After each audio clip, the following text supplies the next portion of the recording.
Welcome back. Now that we have seen what is strategic posturing, how does it impact, and how do I maximize my return on investment, where do I use my resources so that it gives me maximum result from that particular process. Now it is time for us to understand how do I create a strategy.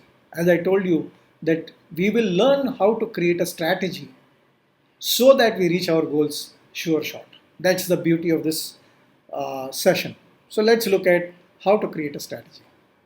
So you have now identified the driver goals. Once you have identified the driver goals, for each driver goal, what you're going to do, you're going to identify what are the critical success factors that is required for this driver goal to succeed. It may be one, two, three. Identify what are the critical success factors. Also identify what are the barriers for each driver goal. What can be the possible barriers?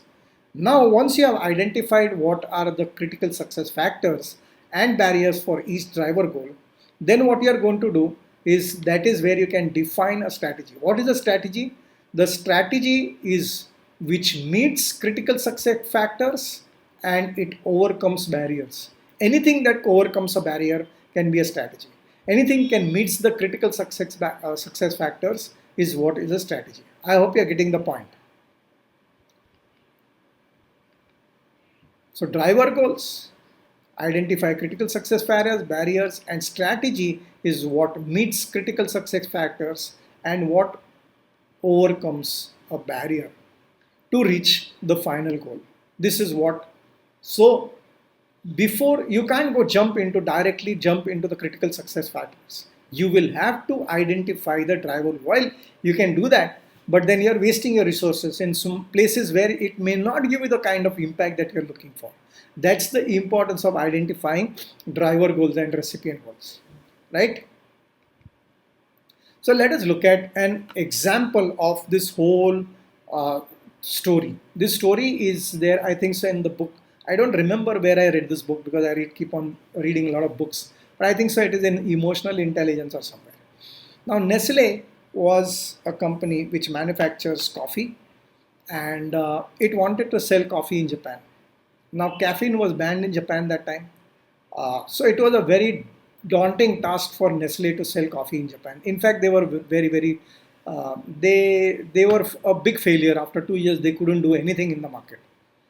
So they appointed and identified a person, a market analyst, and they sent him to Japan.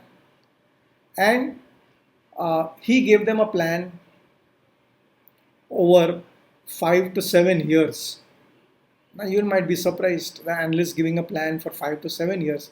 What the analyst identified that since caffeine was banned in Japan, the word coffee was not in the neurology of children, of people.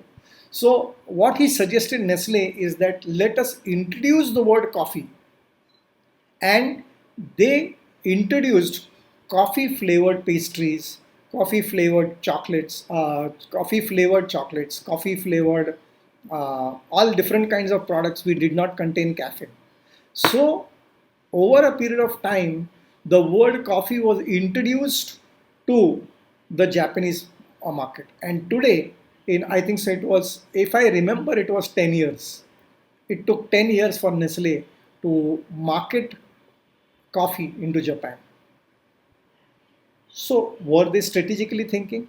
Did they identify what were their barriers, what were the critical success factors for the driver goals? Okay. While the story may not give you the depth of it, but I think so you get that how a large company like Nestle knows where to put their resources.